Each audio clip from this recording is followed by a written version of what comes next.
بسم الله الرحمن الرحيم शुरू अल्लाह के नाम से जो बड़ा मेहरबान निहायत रहम वाला है।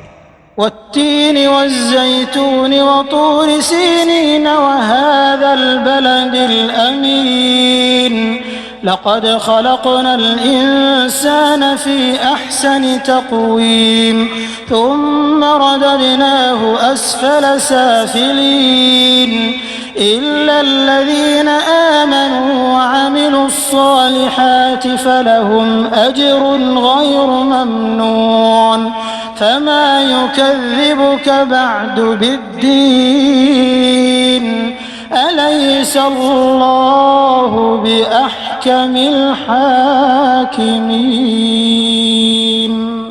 इंजीर की कसम और जैतून की और तूरे सीनीन की और उस अमन वाले शहर की कि हमने इंसान को बहुत अच्छी सूरत में पैदा किया है, फिर रफ्ता रफ्ता उसकी हालत को बदलकर पस्त से पस्त कर दिया, मगर जो लोग ईमान लाए और नेक अमल करते रहे उनके लिए बेइंतहा अज्र है।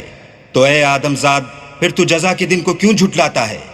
क्या अल्लाह सबसे बड़ा हाकिम नहीं है?